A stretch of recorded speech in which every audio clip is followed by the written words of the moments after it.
I can't believe this Brindille and Twig pattern is free.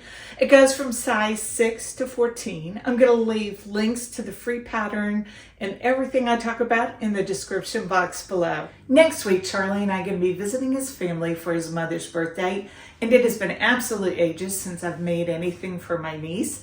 She's 12, and I think she would like a new hoodie. Before I forget, today I am wearing the South Bank sweater dress by Nina Lee. I sewed it using this fabulous French terry from Minerva called Jungle Dreamer. Every time I wear this dress, I feel fantastic. Today I'm doing a sew with me as I sew the Brindille and Twig K003 raglan hoodie. I've made it before. I'm going to be sewing the crossover hood style. I'll be lining the hood and the pocket. I think my niece would prefer it. I like to have a finished hood where you don't see all those raw edges. And to be honest, it's quicker. Time is important today because today is my mother's birthday. I'm going to be cooking her dinner, so let's see how far I can get on this hoodie. I'm going to be using this French terry that I purchased from Minerva. There was some left over from a Jackson pullover that I made for me, and I think she'll really like this. As I sew this hoodie, I'm going to talk you through any alterations that I made to the pattern. I did make a couple.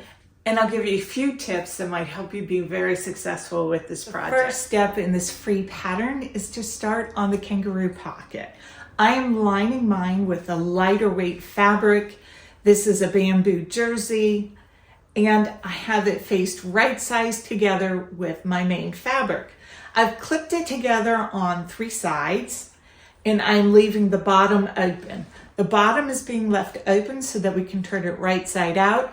And then this bottom raw edge will be hidden in the way that we attach it to the sweatshirt. When you're using Minerva, you can sew with a straight stitch without fear of popping. You do need to lengthen the stitch a little bit. I like to go with 3 to 3.5 on fabric like this. And you should always test a little piece to see what it's going to do. A tip that I have for you is I like to sew with my fabric running to the edge of the presser foot. Now with this large walking foot, it's a little bit hard to see my markings on my sewing machine. I did put down a piece of tape, but I have found that if my needle is in the far right position and I line my fabric up to the edge of my presser foot, that is a 1/4 inch.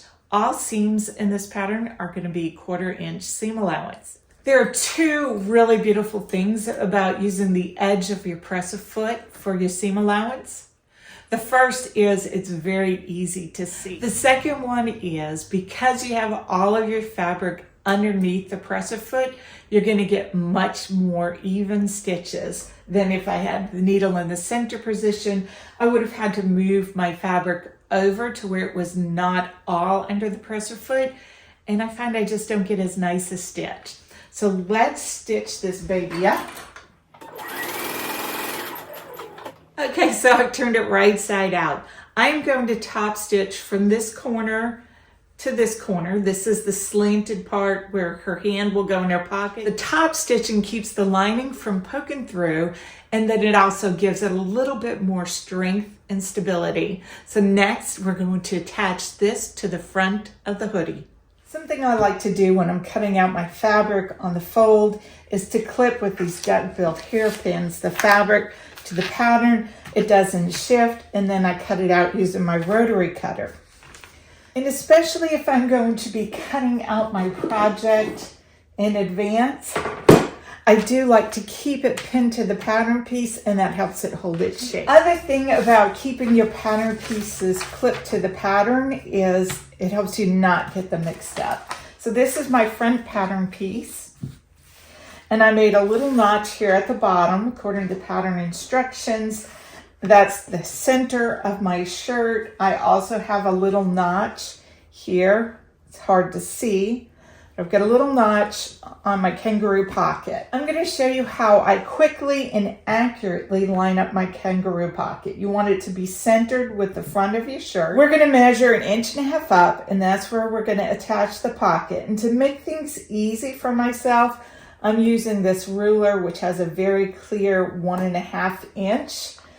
And I am going to center the line for 10 right on that notch. Here is the center along 10. So I'm going to use that line to help me line up my pocket right here along the bottom edge. I'm going to pin this in place. I'm going to sew it at a 1/4 inch seam allowance. Then after I have sewn it at a 1/4 inch seam allowance, I'm going to flip the pocket up. And you see it taking shape. And I'm going to sew the pocket down. I'm going to sew the top edge, and then I'm going to sew the sides. I'm leaving the slanted edge open because that's where my niece will be putting in her hands. The next step is to attach the sleeve to the front of the bodice. A raglan sleeve can be both the easiest and sometimes the trickiest piece to attach. Very often in raglan patterns, the body, the front and back, look very similar to the sleeve, very similar in size. This one, it is a big, boxy, loose fit, so I don't have any trouble distinguishing that. But I do give myself a few aids to help not be confused, because even when you're very experienced, you can make silly mistakes. So on my pattern piece, I wrote very clearly what was the front and what was the back. I've cut out my mirror image sleeve simply by folding my fabric and then making my cut. And I have marked front and back so that I can work fast. I want to talk about some adjustments I made to the pattern. I have found these Brindille and Twig sweatshirt patterns to be a little bit short in length, both in the body and the sleeve. Editing Christine here. Brindille and Twig does have all the measurements you will need inside the pattern for getting the right fit for your child. It just so happens that all the little people I sew for live far away, and I have to do a little guessing.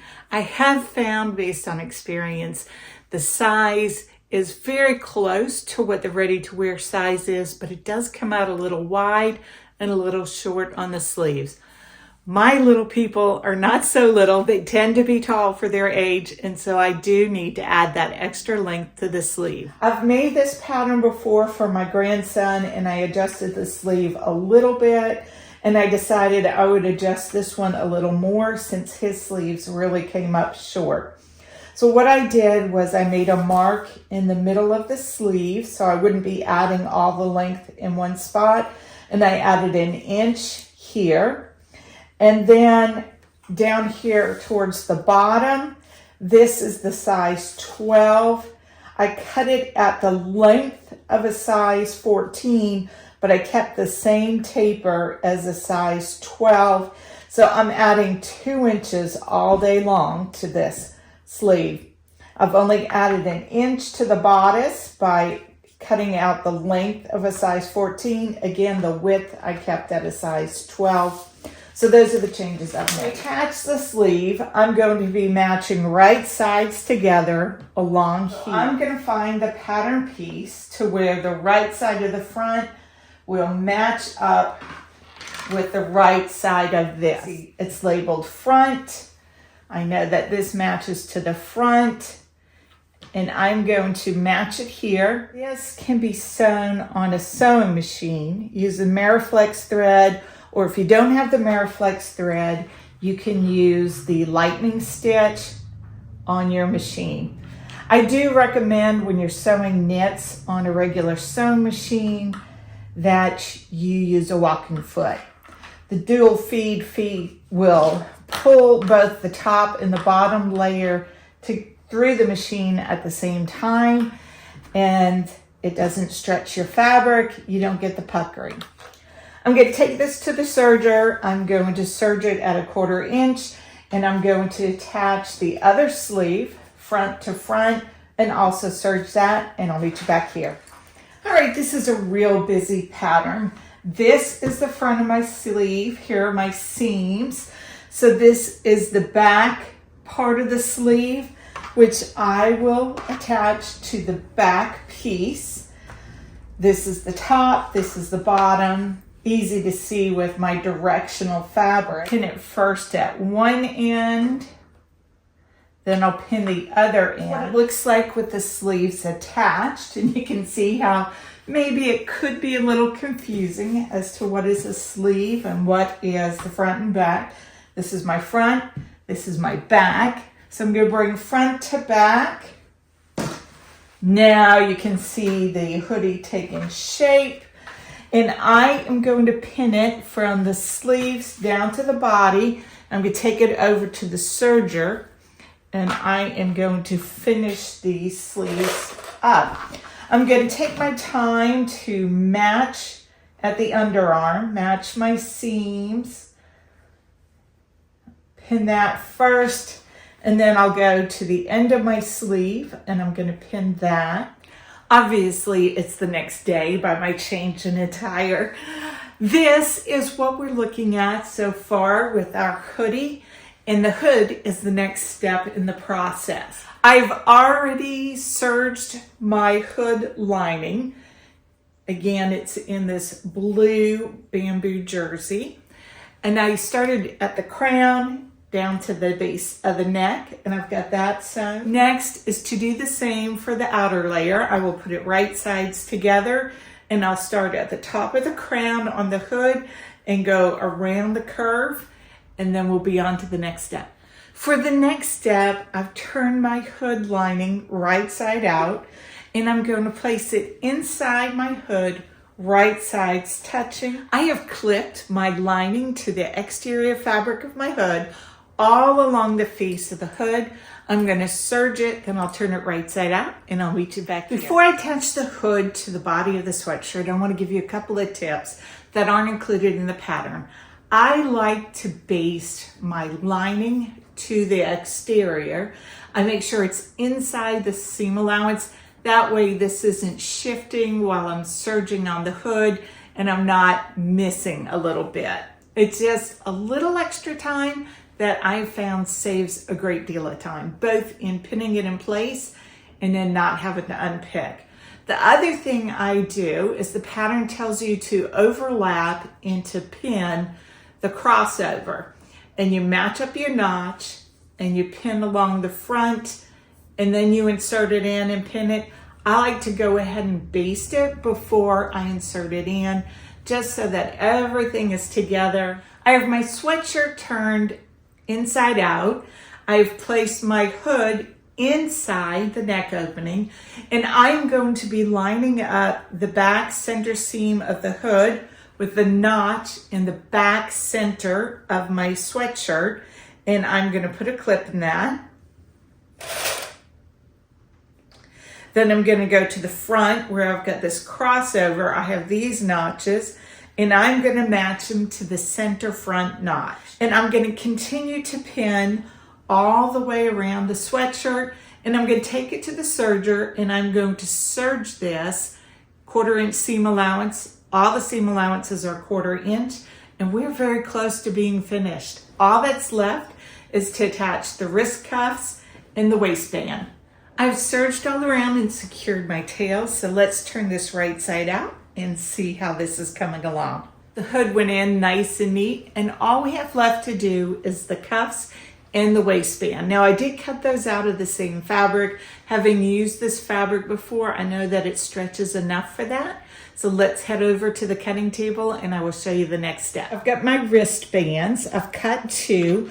I have already taken this one and I've placed it right sides together along the short edge, and I've serged it. I will do the same with this edge.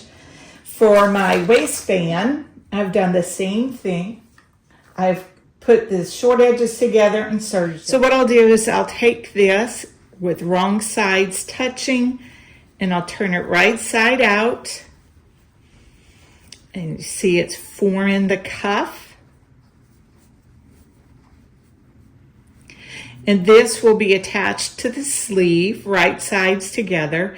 Now I am going to look, since I have a directional pattern, to make sure that I have all the deer running the same way. I'm going to pin the wristbands and the waistbands to this hoodie, and I'll meet you back here. I apologize for the change in lighting. We're having a severe weather day today.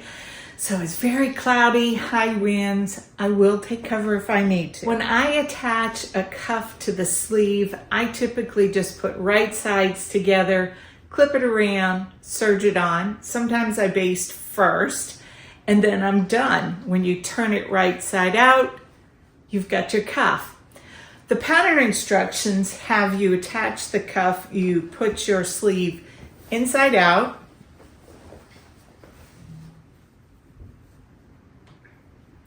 Then you put your cuff inside, so you're still going right sides together.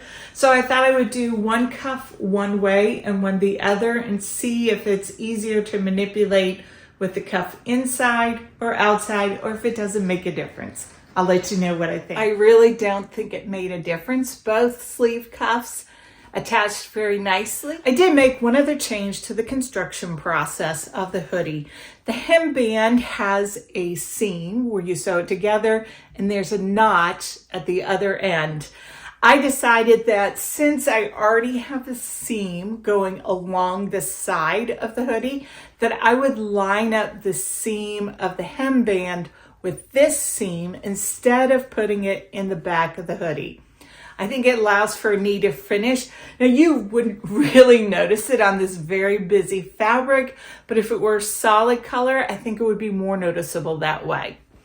I am very glad that I lined the hood. See how when the hood is down, you're not seeing all that raw mess in there, and I think it allows for a neater finish. I added a label in. It's a Kylie in the Machine label. It says, Auntie made this, and I think it turned out super adorable. Check out here, I have other tutorials on my channel, as well as free sewing patterns for kids.